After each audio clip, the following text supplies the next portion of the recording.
and case or English.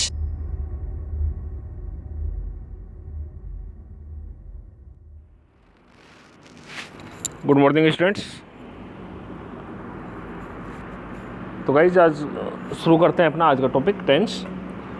पिछले कुछ दिनों से हम टेंस पढ़ रहे थे और आप लोगों ने टेंस के बारे में काफ़ी कुछ सीख लिया है।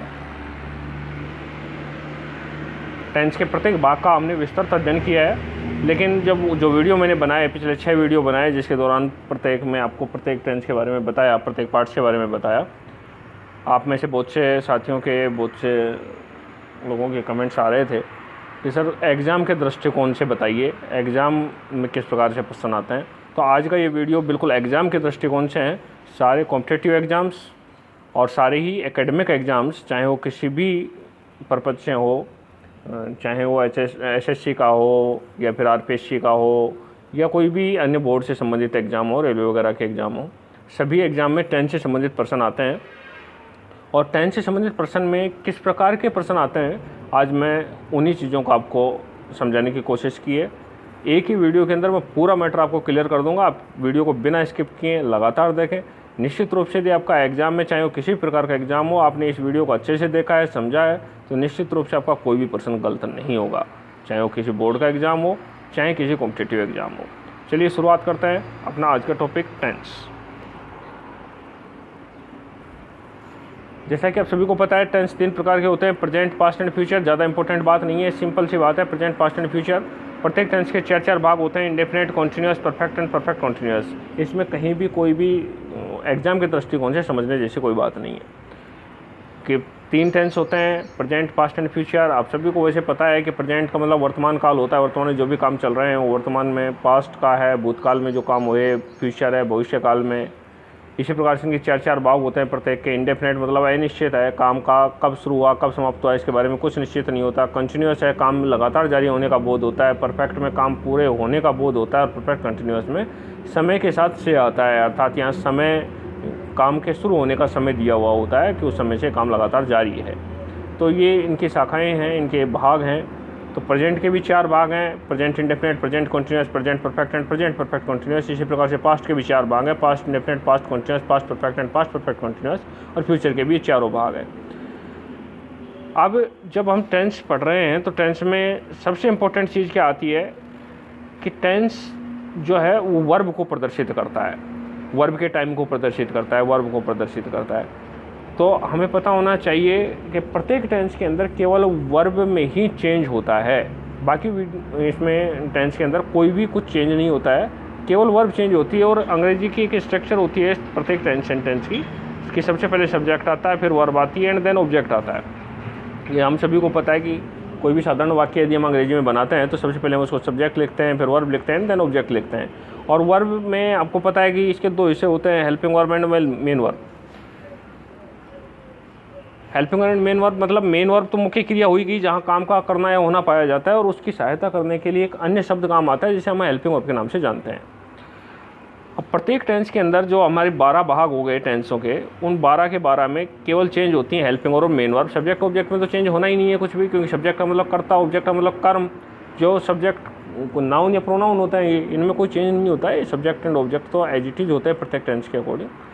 तो लेकिन यहाँ टेंस में जो चेंज होती है वो हेल्पिंग और मेन वर्ब में चेंज होता है। वो किस प्रकार से चेंज होता है उसको हमें एक एक कर करके समझ लेते हैं। देखिए सबसे पहले हम चलते हैं प्रेजेंट इंडेफिनेट टेंस के ऊपर। प्रेजेंट इंडेफिनेट, और यहाँ मैंने देखिए एक एक टेबल बना रखी है, अच्छे से आपको समझ में आ जाएगा। इसके अंदर से हेल्पिंग वर्ब के कॉलम में मैंने स्टार लगा रखा है। अभी स्टार का मतलब क्या है, देखिए स्टार का मतलब ये है कि इसके साधारण वाक्य के अंदर, अर्थात अफर्मेटिव सेंटेंस में, अफर्मेटिव सेंटेंस के अंदर इसमें कोई भी हेल्पिंग वर्ब का प्रयोग नहीं करते हैं, हेल्पिंग वर्ब का प्रयोग नहीं होता है, इसलिए मैंने यहाँ स्टार लगा रखा है साधारण वाक्य के अंदर। यहाँ हेल्पिंग वर्ब का प्रयोग कहाँ होगा, केवल नेगेटिव और इंटरोगेटिव सेंटेंस। यदि नेगेटिव और इंटरोगेटिव सेंटेंस हैं तो वहाँ पर हेल्पिंग वर्ब का प्रयोग होगा, नेगेटिव और इंटरोगेटिव में होगा, केवल अफर्मेटिव सेंटेंस में हेल्पिंग वर्ब का प्रयोग नहीं होता है। क्लियर। जब भी आप बैठे हैं वीडियो को देखने के लिए तो निश्चित रूप से अपनी एक नोटबुक और पेंसिल पेन साथ रखें, और इम्पोर्टेंट पॉइंट्स को साथ साथ नोट करते रहें, जिससे कि आपको कहीं भी दोबारा से जब आप इसे देखो तो आपको आसानी रहे समझने में। तो ये तो क्लियर हो गया आपको कि हेल्पिंग वर्ब का प्रयोग यहाँ अफर्मेटिव सेंटेंस में नहीं होता है, केवल नेगेटिव सेंटेंस में होता है, नेगेटिव और इंट्रोगेटिव सेंटेंस में होता है। और नेगेटिव और इंट्रोगेटिव सेंटेंस में कौन सी हेल्पिंग वर्ब का प्रयोग होगा, इस चीज़ को भी क्लियर कर लें। नेगेटिव और इंट्रोगेटिव सेंटेंस में जो हेल्पिंग वर्ब का प्रयोग होगा वो है डू और डज। प्रेजेंट इंडेफिनेट में केवल डू और डज हेल्पिंग वर्ब का प्रयोग होता है। अब डू कहाँ आता है, डज कहाँ आता है, बहुत सिंपल सी बात है कि सिंगुलर सब्जेक्ट के साथ डज एंड प्लूरल सब्जेक्ट के साथ डू। सिंगुलर के साथ डज, सिंगुलर एस, सिंगुलर के साथ डज एंड प्लूरल के साथ डू।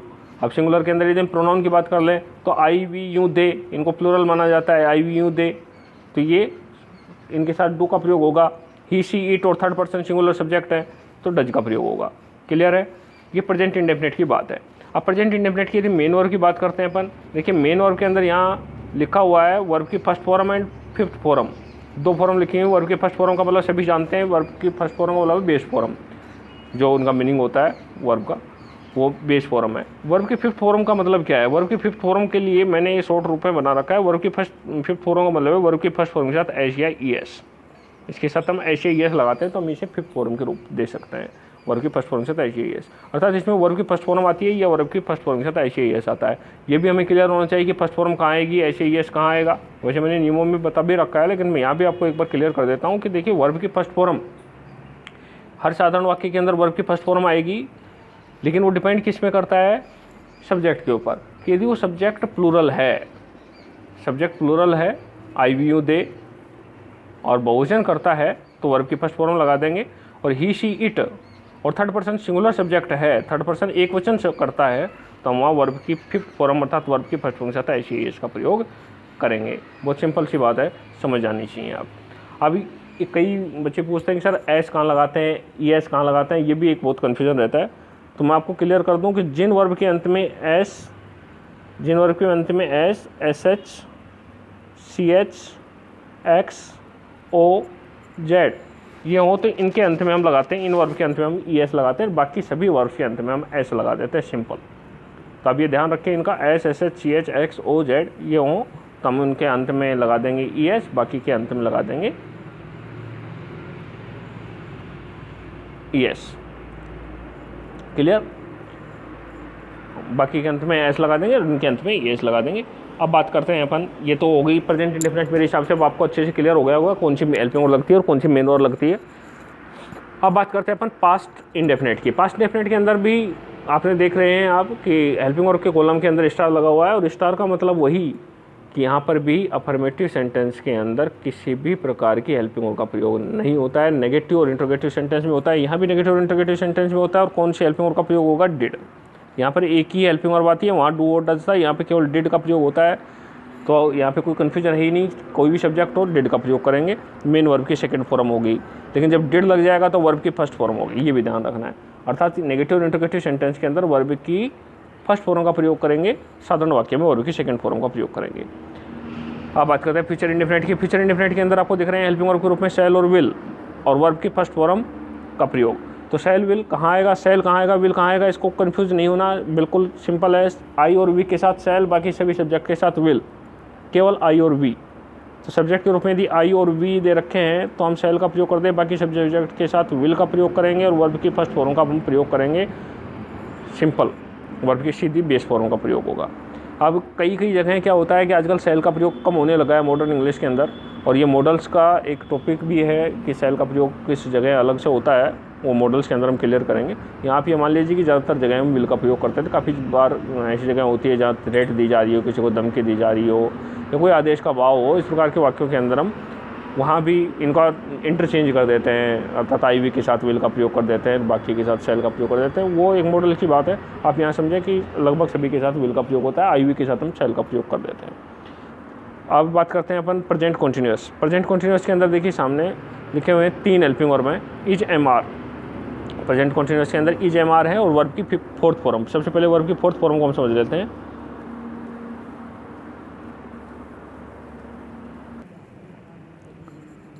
तो प्रेजेंट कंटिन्यूअस के अंदर 3 प्रकार के हेल्पिंग वर्ब हैं, इज, एम, आर। अभी इज कहाँ आएगा, एम कहाँ आएगा, आर कहाँ आएगा, इस चीज़ को बहुत अच्छे से क्लियर कर लें कि देखिए third person singular subject, third person singular subject अर्थात ही शी इट, और यदि एक वचन करता है तो इज, और केवल आई के साथ एम। एम का प्रयोग केवल आई के साथ होता है, इस चीज़ का हम ध्यान रखें। आई के साथ केवल एम का प्रयोग करेंगे, और आर प्लूरल सब्जेक्ट के साथ अर्थात वी यू दे, और प्लूरल सब्जेक्ट बहुवचन करता है तो आर का प्रयोग करेंगे। क्लियर हो गया होगा।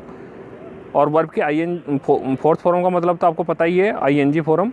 वर्ब की फर्स्ट फॉर्म के साथ आई एन जी का प्रयोग हम करते हैं सभी कंटिन्यूस टेंस के अंदर। चाहे आपने को सामने टेबल के अंदर दिख रहा होगा कि जहाँ भी कंटिन्यूस का नाम लिखा हुआ है वो वर्ब की फोर्थ फॉर्म लिखा हुआ है कंटिन्यूस, चाहे वो प्रेजेंट का है, पास्ट का है, फ्यूचर का है। और इधर फ्यूचर परफेक्ट कंटिन्यूस के अंदर भी देखेंगे तो यहाँ भी वर्ब की फोर्थ फॉर्म लिखी हुई है।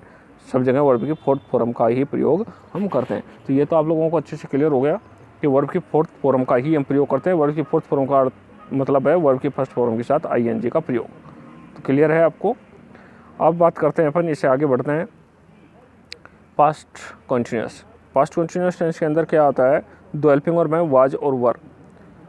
वाज कहाँ आता है, वर कहाँ आता है, इसको हम क्लियर कर लें कि आई और आई सब्जेक्ट और ही she it, I he she it अर्थात एक वचन के साथ, एक वचन कर्ताओं के साथ आई ही सी इट, एक वचन कर्ता के साथ वाज, यू वी दे अर्थात वी यू दे वो बहुवचन कर्ताओं के साथ वर का प्रयोग। वर्ब की फोर्थ फॉर्म का मतलब वही वर्ब की आई एन जी फॉर्म।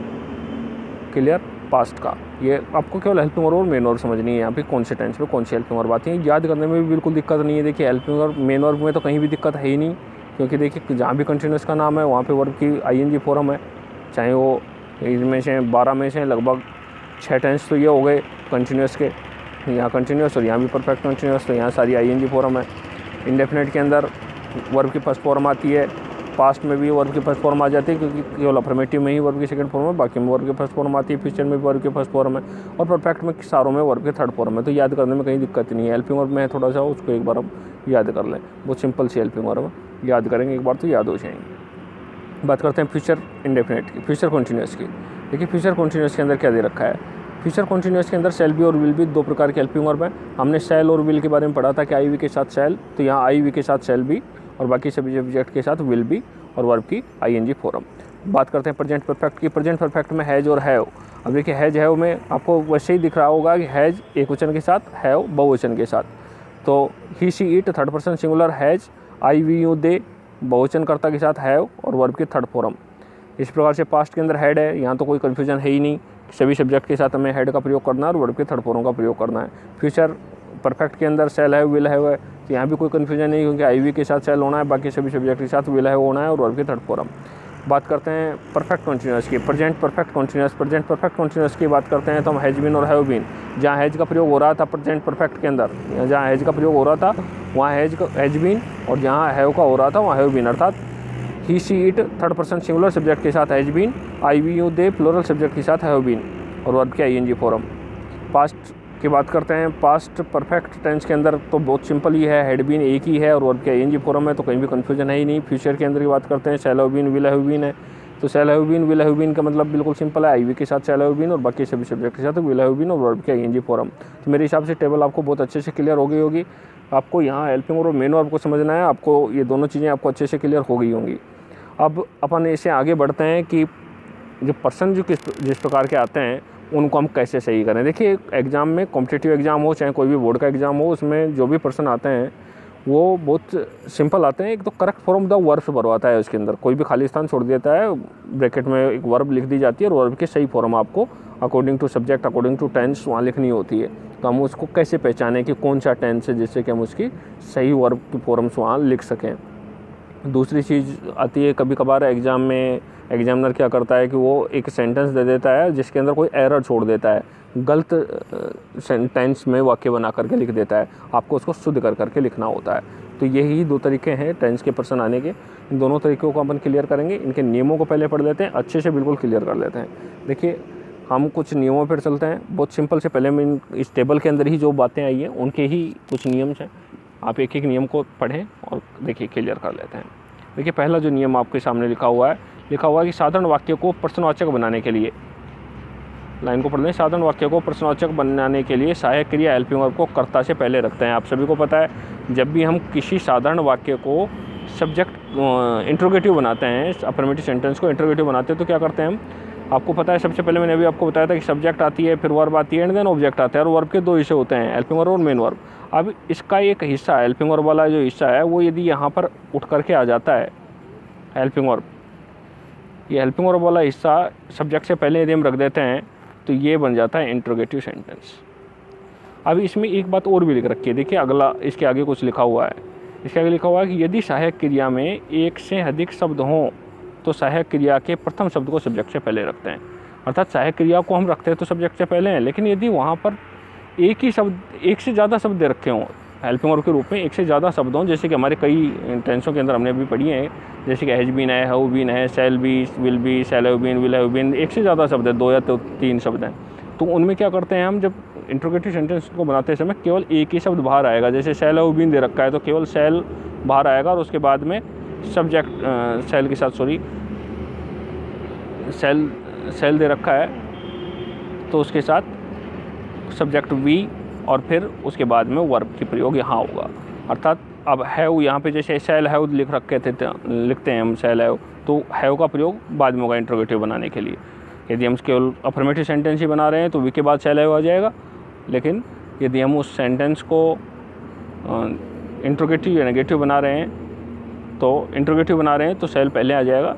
और यदि देखिए नेगेटिव और बनाते हैं, अगले वाक्य में इसको चीज़ को बताया वो अगले पॉइंट के अंदर, देखिए अगले पॉइंट में साधारण वाक्य को नकारात्मक बनाने के लिए नोट का प्रयोग सहायक क्रिया के बाद करते हैं।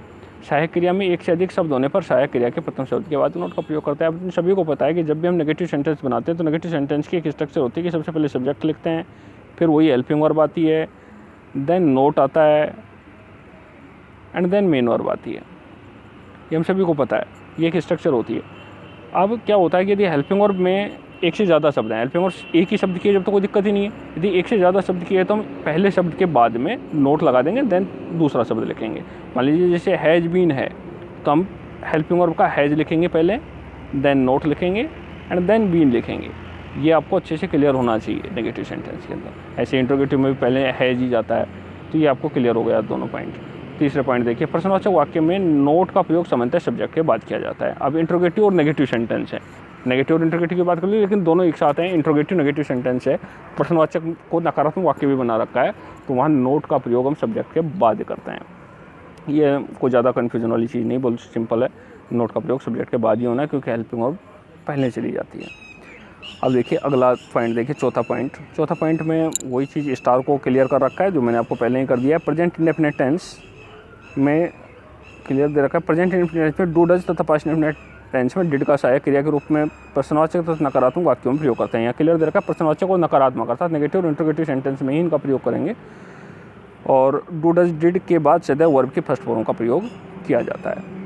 ये क्लियर हो गया होगा, डू डज डिड के बाद सदैव वर्ब के फर्स्ट फॉर्म का प्रयोग करेंगे, और ये केवल इंट्रोगेटिव और नेगेटिव सेंटेंस में ही इनका प्रयोग होता है। ये तो आपको बहुत क्लियर होगी, मैंने पहले भी क्लियर कर दिया इस चीज़ को। पाँचवा पर देखिए, बहुत इंपॉर्टेंट पॉइंट है पाँचवा, अच्छे से समझिए। यदि is am are was were has have had के बाद मेन वर्ब न हो तो ये फुल वर्ब्स कहलाती हैं।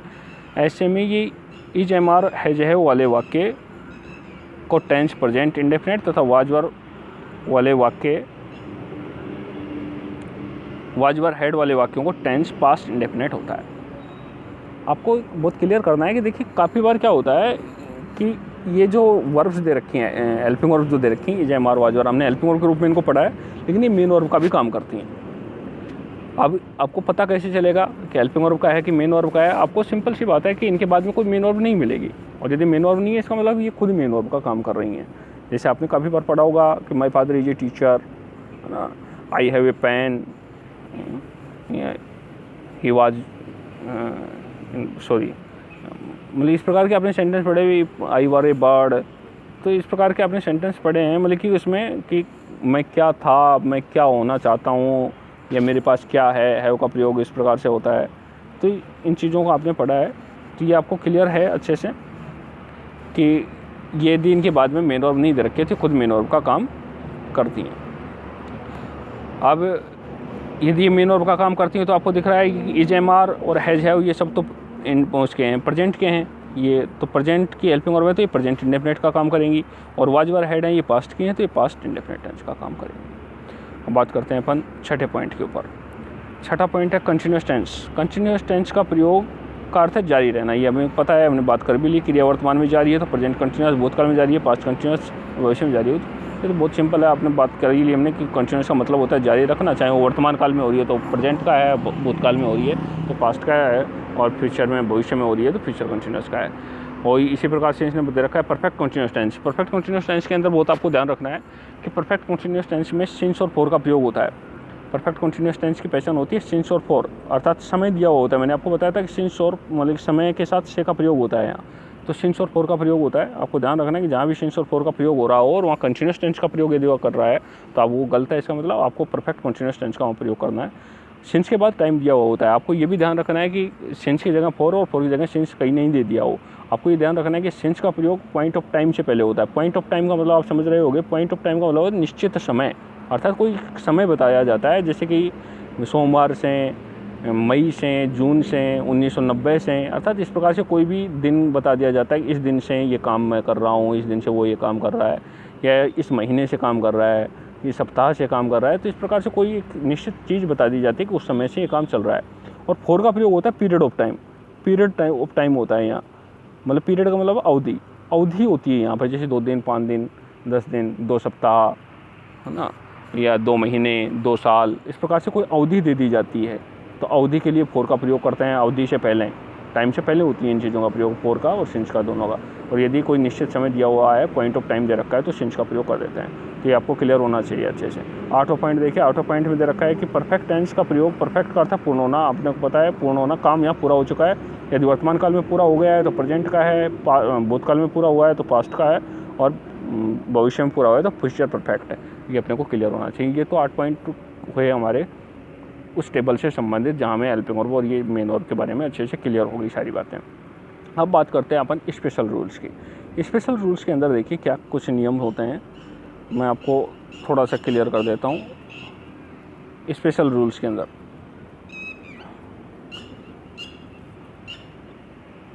स्पेशल रूल्स को एक एक को पढ़ते हैं, ये बहुत इंपॉर्टेंट है। ये सारे रूल्स को एक एक रूल्स को आपको अच्छे से क्लियर करना है, जिससे कि आपको ये समझ में आए कि प्रश्न किस प्रकार से एग्जाम में आते हैं। देखिए पहला पॉइंट देखिए, पहले पॉइंट में दे रखा है कि वाक्य में yesterday, ago, last night, last week, month, year, last Sunday, Monday, etc का प्रयोग होने पर सामान्यतः पास्ट इंडेफिनिट टेंस का प्रयोग करते हैं। पास्ट इंडेफिनिट टेंस के बारे में बता रहा है कि पास्ट इंडेफिनिट टेंस के संबंध में इस प्रकार की एडवर्बियल्स यदि दे रखी हैं।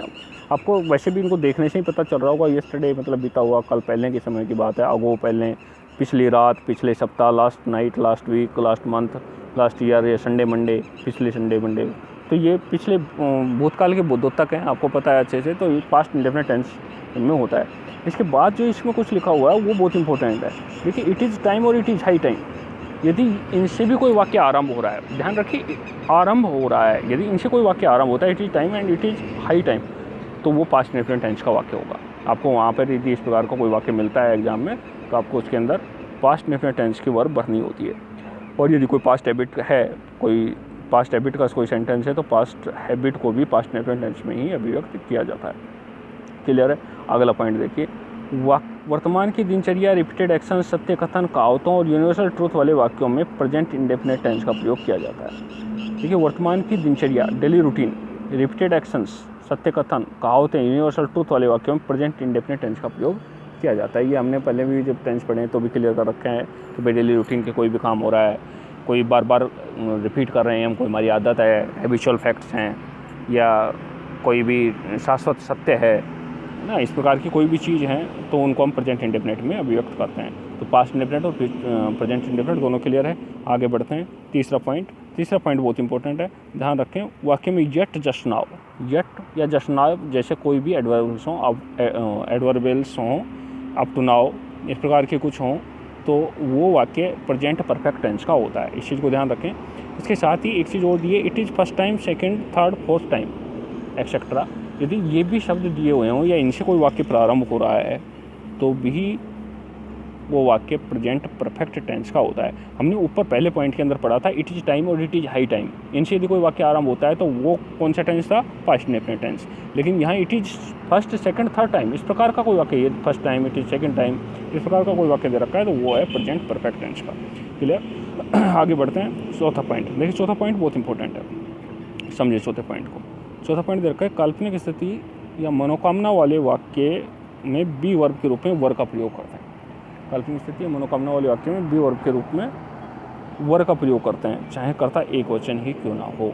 इस चीज़ को हम अच्छे से क्लियर करें। देखिए, जब भी काल्पनिक स्थिति वाले वाक्य हैं, अर्थात जहाँ कल्पना की गई हो कि if I were A bird, यदि मैं ये होता, यदि मैं ये होता, तो इस प्रकार के यदि वाक्य हैं तो वहाँ पर निश्चित रूप से बी यदि वर्ब दे रखे, बी का हमें पता है कि बी के मतलब होता है इज, एम, आर, वाज, वर। ये सारे इज, एम, आर, वाज, वर ये सारे किसके हैं? रूप हैं बी के हैं। लेकिन यहाँ पर यदि कंडीशनल वाक्य है, अर्थात यदि कंडीशनल वाक्य अक्सर इफ़ या अनलेस से शुरू होते हैं। देखिए, कंडीशनल वाक्य इफ़ या अनलेस से अक्सर शुरू होते हैं, है ना। तो इफ़ या अनलेस से कोई वाक्य शुरू हो रहा हो तो आपको वैसे भी समझ जाना है कि इफ़ या अनलेस से कोई वाक्य शुरू हो रहा है और वहाँ बी वर्ब दे रखे तो आपको सीधा वर्ब भरना है। या फिर सिंपल एक बात और भी है कि इफ़ या अनलेस के बाद की बात करें अपन कि जैसे दे रखा है मनोकामना वाले वाक्य, तो मनोकामना वाले वाक्य क्या होते हैं? आई विश से शुरू होने वाले वाक्यों के अंदर भी यदि बी वर्ब दे रखी है वहाँ पर खाली स्थान के बाद, तो आपको वहाँ वर्ब भरना है। बहुत सिंपल सी बात है। पाँचों पॉइंट देखिए, पाँचों पॉइंट भी इंपॉर्टेंट है। पाँचों पॉइंट में दे रखा है कि भाई सी, हियर, हैज, है, ये कुछ वर्ब्स दे रखे हैं। देखिए यहाँ जो सामने आपके स्क्रीन के ऊपर दिख रही हैं कुछ वर्ब्स हैं। इन वर्ब्स का प्रयोग हम कभी भी आईएनजी के साथ नहीं करते हैं। जो यहाँ वर्ब दे रखे हैं सी, हियर, हैज, है, अंडरस्टैंड, रिमेंबर, नो, बिलीव आदि वर्ब्स को हम कभी भी क्या करते हैं?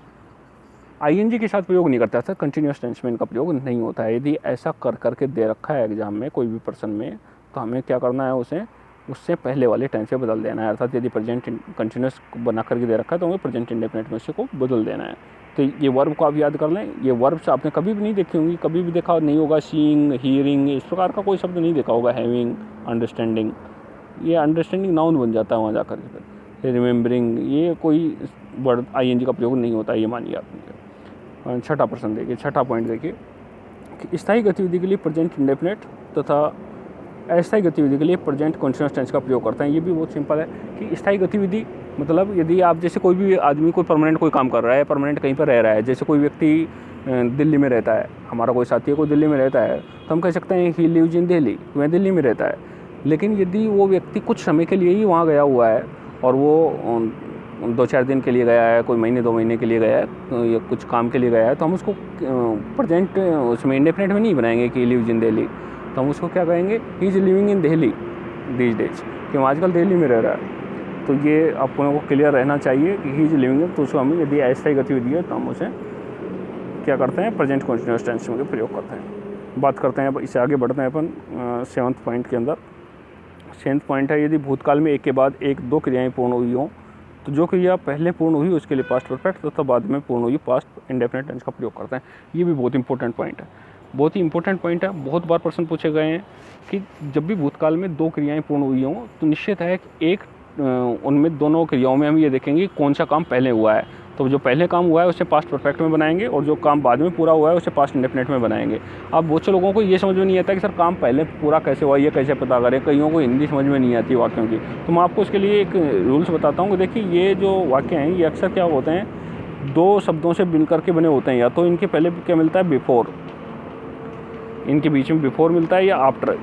ये दो शब्द जो हैं कंजक्शन का काम करते हैं इसमें, बिफोर या आफ्टर। अब देखिए बिफोर का मतलब होता है पहले, अर्थात यदि ये काम पहले हुआ है, जो काम पहले हो गया है वो इससे पहले आता है, अर्थात पास्ट परफेक्ट। बिफोर से पहले वाले वाक्य में हम पास्ट परफेक्ट की हेल्पिंग वर्ब बढ़ते हैं और इसके बाद वाले में पास्ट इंडेफिनिट की। पास्ट परफेक्ट, पी से मतलब समझ गए होगे, पास्ट परफेक्ट, एंड पी से मतलब पास्ट इंडेफिनिट। और यदि आफ्टर दे रखा है तो पहले पास्ट इंडेफिनिट आता है एंड देन पास्ट परफेक्ट आता है। ये आप अच्छे से समझ लें। बस एक तरफ का वो आपको फिल करके देता है, दूसरी तरफ का आपको फिल करना होता है कि बिफोर से पहले यदि उसने भरकर दे रखा है कि पास्ट परफेक्ट, तो आपको बिफोर के बाद तुरंत समझ में आ ही जाएगा आपको कि वहाँ पास्ट इंडेफिनिट को भर देना है। आफ्टर में दे रखा है पास्ट इंडेफिनिट उसने भर के दे रखा है, आपको पास्ट परफेक्ट भर देना है। तो कैसे भी इसमें घुमा फिरा करके पूछ ले, आप इसको आसानी से कर सकते हो। इनको आप नोट डाउन कर लें अच्छे से। अगला पॉइंट देखिए, 8वां पॉइंट। 8वां पॉइंट है कि फोर सेंस के बाद समय अवधि दी गई हो तथा कार्य जारी रहने का भाव हो तो उन वाक्यों का टेंस सामान्यतः परफेक्ट कॉन्टिन्यूअस होता है, ये हमें पता है। ऐसे वाक्य कॉन्टिन्यूस टेंस में रखे गए हैं तो उनको इस क्रम में ये तो अपने को क्लियर है कि भाई यदि परफेक्ट कॉन्टिन्यूस टेंस में यदि इस प्रकार के वाक्य रखे गए हैं तो कॉन्टिन्यूस टेंस में रख दिए तो परफेक्ट कॉन्टिन्यूस में बदलेंगे, क्योंकि फोर और सेंस पहचान है परफेक्ट कॉन्टिन्यूस टेंस की। 9वां पॉइंट देखिए, 9वां पॉइंट के अंदर कंडीशनल सेंटेंस के बारे में बता रखा है कि यदि दो कार्य, मैं आपको कंडीशनल सेंटेंस के बारे में बता दूं। कंडीशनल सेंटेंस मैंने अभी ऊपर भी बताया था आपको, इफ़ और अनलेस से अक्सर शुरू होते हैं। इफ़ और अनलेस, इफ़ का मतलब होता है आपको पता है यदि, और अनलेस का मतलब होता है यदि नहीं। ये 3 प्रकार के कंडीशनल सेंटेंस होते हैं।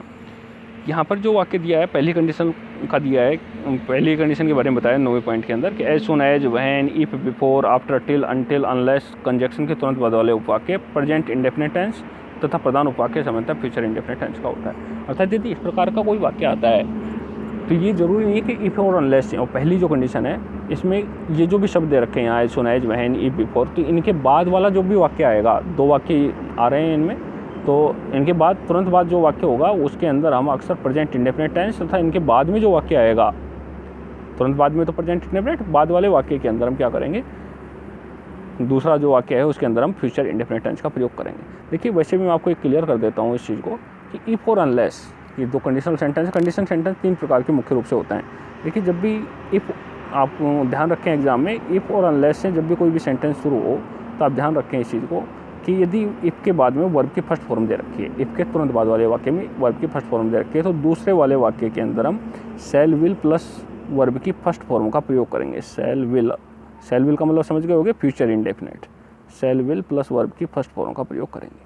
क्लियर? यदि इफ़ के बाद वर्ब की फर्स्ट फॉर्म तो दूसरी तरफ शैल विल प्लस वर्ब की फर्स्ट फॉर्म। दूसरी बात करते हैं, यदि इफ़ के बाद में वर्ब की सेकंड फॉर्म दे रखी है, इफ़ के बाद में वर्ब की सेकंड फॉर्म दे रखी है, तो दूसरी तरफ हम क्या करेंगे, वुड प्लस वर्ब की first form, would plus verb की फर्स्ट फॉर्म का प्रयोग करेंगे। ठीक, यदि इफ़ के बाद वर्ब की सेकंड फॉर्म दे रखी है तो वुड प्लस वर्ब की फर्स्ट फॉर्म का प्रयोग करेंगे। तीसरी कंडीशन क्या है, यदि इफ़ के बाद में हैड प्लस वर्ब की थर्ड फॉर्म दे रखी है, हैड प्लस वर्ब की थर्ड फॉर्म दे रखी है, तो दूसरी तरफ वाले वाक्य के अंदर हम क्या करेंगे, वुड हैव प्लस वर्ब की थर्ड फॉर्म का प्रयोग करेंगे। तीनों कंडीशन को आप अच्छे से समझ लें कि इफ़ के बाद में यदि वर्ब की फर्स्ट फॉर्म है तो दूसरी तरफ हम शैल विल प्लस वर्ब की फर्स्ट फॉर्म, इफ़ के बाद यदि वर्ब की सेकंड फॉर्म है तो दूसरी तरफ वुड प्लस वर्ब की फर्स्ट फॉर्म, और यदि इफ़ के बाद में हैड प्लस वर्ब की थर्ड फॉर्म दे रखी है तो दूसरी तरफ वुड हैव प्लस वर्ब की थर्ड फॉर्म। तीनों पॉइंट क्लियर कर लें।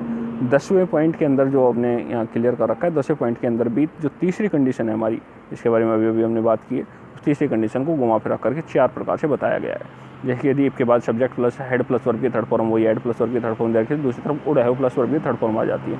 अब क्या करता है कि कई बार एग्जामिनर इफ़ नहीं लगाता कंफ्यूज करने के लिए, तो क्या करता है हेड को ही सब्जेक्ट से पहले रख देता है, एक तरह से इंट्रोगेटिव सेंटेंस के रूप में बना देता है, उसी को कंडीशन बना देता है। हेड को पहले रख दिया, सब्जेक्ट के बाद वर्ब की थर्ड फॉर्म, तो भी हमें कंफ्यूज नहीं होना, वुड हैव प्लस वर्ब की थर्ड फॉर्म ही करेंगे, वुड हैव प्लस वर्ब की थर्ड फॉर्म ही तब आएगी।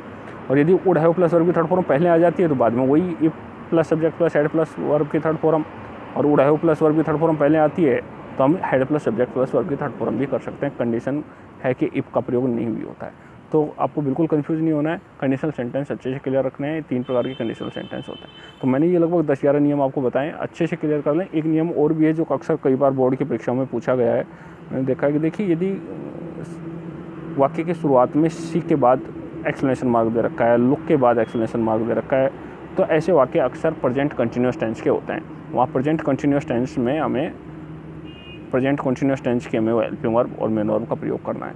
इस चीज़ को भी हमें ध्यान रखना है। तो ये तो हुई बात हमारी कुछ मेन नियमों की। अब बात करेंगे हम इसकी प्रैक्टिस करेंगे, तभी जा करके हमें ये चीज़ अच्छे से क्लियर हो पाएगी।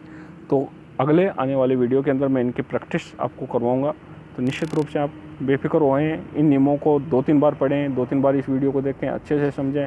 फिर भी कोई भी परेशानी हो, किसी भी प्रकार की बात हो तो मेरे इसके अंदर कमेंट्स कर करके आप मुझे बताएं, मैं उसे निश्चित रूप से दुरुस्त करने की कोशिश करूँगा। और आगे भी अगले वीडियो के अंदर हम इसकी प्रैक्टिस करेंगे, नियमों की, आपको अच्छे से क्लियर हो जाएंगे। और निश्चित आइए सर आओ।